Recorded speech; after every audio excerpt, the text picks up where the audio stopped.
Ya, sudah 18 hari jelang pemilihan legislatif 2014, Panitia Pemilihan Luar Negeri atau PPLN akan melaksanakan pencoblosan lebih awal, yakni mulai tanggal 30 Maret hingga 6 April mendatang. Ya, dengan adanya hal ini banyak pihak yang mengkhawatirkan pemungutan suara di luar negeri itu akan membuka peluang terjadinya kecurangan. Dan untuk membahasnya lebih jauh lagi, telah hadir di studio Yoga Dirga Cahya dari caleg Partai Amanat Nasional untuk daerah pemilihan luar negeri, dan dialog cerdas memilih kali ini akan dipandu oleh Imam Priyono. Imam. Theo, Maya, terima kasih. Dan saudara, seperti yang disampaikan Theo, memang karakteristik memilih di luar negeri khususnya, walaupun sesungguhnya berada di Dapil 2 DKI Jakarta, tetapi memang ini sebuah hal yang unik dan tentu kita berharap kualitas demokrasinya juga harusnya lebih baik. Dan kita akan memulai dialog dengan Yoga Dirga Cahya, caleg dari Partai Amanat Nasional, Dapil 2, namun sebelumnya kita punya sebuah tayangan yang kita akan saksikan bersama.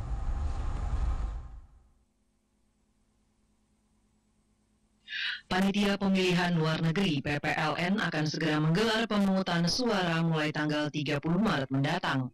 Sesuai ketentuan KPU, PPLN memang sudah diperbolehkan melaksanakan pencoblosan mulai tanggal 30 Maret sampai 6 April, mendahului pileg di dalam negeri. Pada pemilu tahun ini, antusiasme pemilih di luar negeri, terutama TKI, jauh lebih tinggi dibandingkan pemilu sebelumnya, yakni tahun 2009. Hingga saat ini, jumlah pemilih tetap warga negara Indonesia di luar negeri yang terdaftar mencapai 2.025 jiwa. Banyak pihak yang menilai bahwa pelaksanaan pileg di luar negeri cukup rawan dan berpotensi terjadinya berbagai pelanggaran.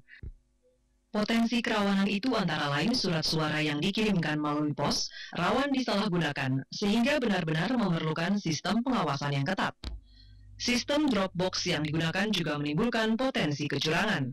Padahal penggunaan sistem drop box dipilih untuk memudahkan para TKI yang tinggal jauh dari tempat pemungutan suara.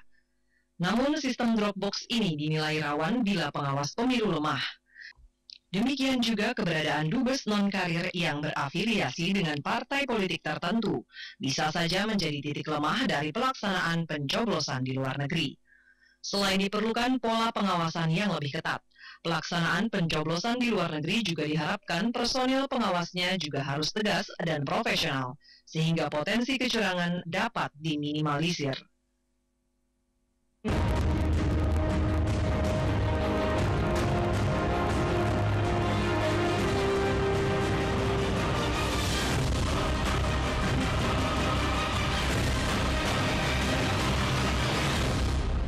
Baik, langsung kita akan berdiskusi dengan Mas Yoga. Mas Yoga, selamat pagi. Selamat pagi. Terima kasih sudah hadir di TVRI. Mas Yoga, sebagian kalangan menilai dapil luar negeri itu tidak terlalu dilirik karena memang pendekatannya sangat unik, sangat spesifik. Jadi kebanyakan katanya di dapil 2 akhirnya setengah hati. Toh dari 2, sekian juta paling yang memilih paling partisipasinya 23%. Mas Yoga sendiri seperti apa? Saya rasa itu benar ya Mas ya, karena yang saya lihat juga di pemilu-pemilu sebelumnya itu, pemilu 2004, 2009 itu caleg atau calon wakil rakyat yang ada di Dapil Jakarta 2 itu jarang ada yang mau bersosialisasi ke luar negeri. Nah, itulah permasalahannya, karena itu masyarakat di luar negeri itu jadi malas memilih, karena mereka tidak merasa terwakili kepentingan mereka di DPR.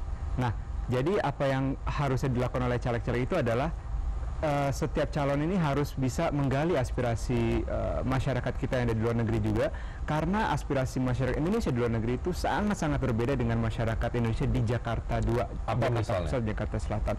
Contohnya dari sekitar 4,5 juta warga negara kita yang tercatat di Departemen Kementerian Luar Negeri di Indonesia, itu ada sekitar 60-65% adalah BMI, Buruh Migran Indonesia atau TKI. Nah, permasalahan kompleks yang ada di sini ada perlindungan untuk BMI ini tersendiri.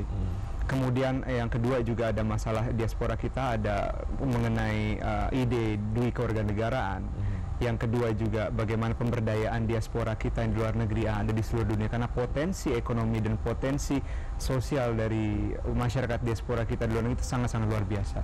Itu yang harusnya diambil dan gali aspirasi yang oleh para caleg di Jakarta 2.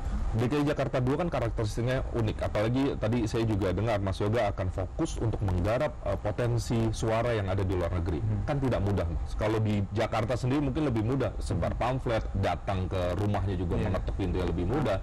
Caranya gimana, Mas? Ini kan sulit digarap. Kalau kita memang dari metode tradisional memang susah ya, Mas ya.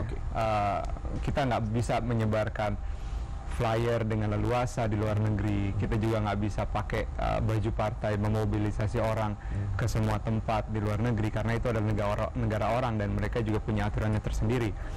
Tapi kita juga jangan salah bahwa masyarakat di luar negeri itu lebih melek internet. Nah jadi dan hampir semua BMI kita itu punya Facebook. Nah fokus saya adalah dengan media sosial di luar negeri. Dan alhamdulillah sampai sekarang itu cukup efektif, sangat efektif saya rasa. Dan teman-teman kita yang di Eropa, Amerika itu kita jaring dengan menggunakan Twitter. Kemudian kita juga ada beberapa kali Google Hangout bareng atau Skype bareng. Jadi kita ada diskusi online dengan atau debat caleg dengan mereka. Seberapa sering, Mas? Kalau untuk Facebook kita benar-benar fanpage-nya udah berapa?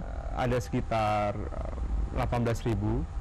Itu ditambah sama yang profile lain ada totalnya 30 ribuan lah ya. Oke.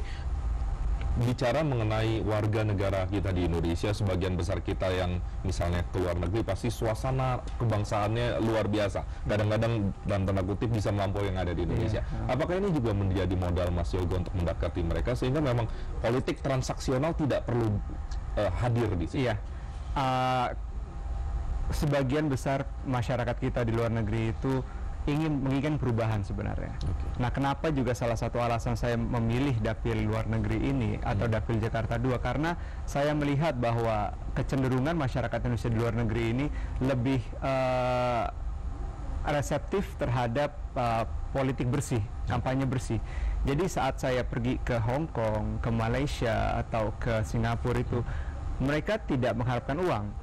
Jadi mereka tuh bertanya, apa program Anda yang bisa Anda berikan untuk kami, yang bisa Anda sampaikan di DPR nanti.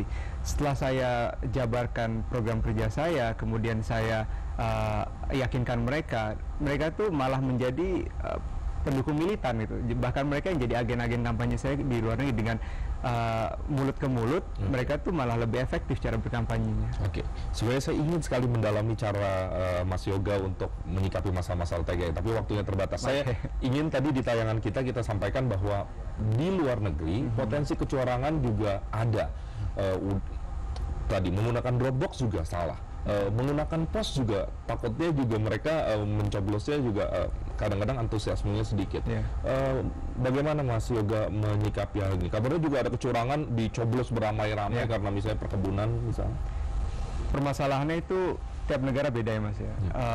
Kalau negara yang tersentralisasi pemilihannya seperti di negara-negara Eropa atau di Amerika dan Singapura, Malaysia, Singapura dan Hong Kong, itu cukup mudah karena yang mengawasi itu adalah benar-benar orang-orang yang ikut dalam pemilihan suara tersebut, yang ikut mencoblos. Nah, tapi yang contohnya di Malaysia atau di Taiwan itu sangat-sangat sulit untuk mengawasi mereka karena contoh kita ambil contoh di Malaysia ya. Di sana itu ada sekitar 5 KBRI dan KJRI di sana dan ada puluhan Dropbox. Dropbox itu adalah tempat untuk memberikan surat suara kita di kilang-kilang atau di pabrik tertentu. Nah, kita nggak tahu apa yang terjadi dari KBRI ke Dropbox ini karena tidak adanya pengawasan yang jelas, monitoring dari petugas PPLN atau dari petugas KBRI. Termasuk Bawaslu. Termasuk Bawaslu.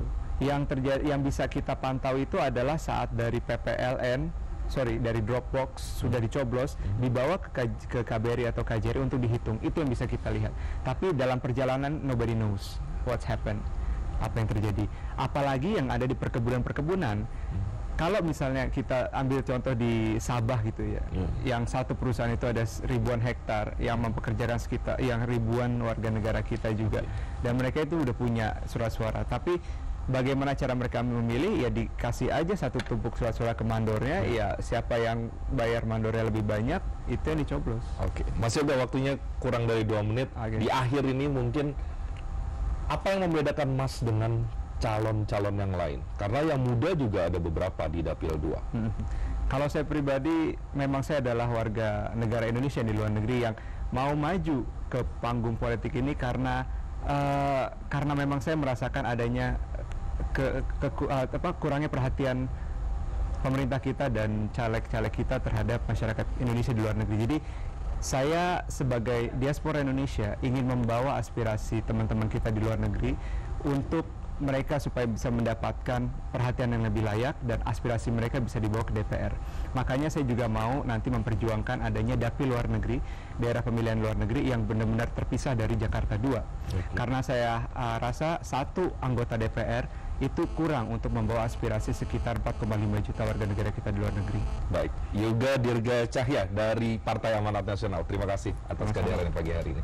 Dan saudara, demikian tadi caleg dari Partai Amanat Nasional Dapil 2. Dan semoga diskusi ini bermanfaat dan mudah-mudahan meningkatkan kapasitas, kemudian kualitas dari demokrasi kita, khususnya di Dapil 2, khususnya di luar negeri, karena mereka diaspora yang luar biasa dan semoga juga bisa menyumbangkan sebuah hal yang besar untuk Indonesia. Kita kembali ke Indonesia Pagi bersama Maya dan Theo.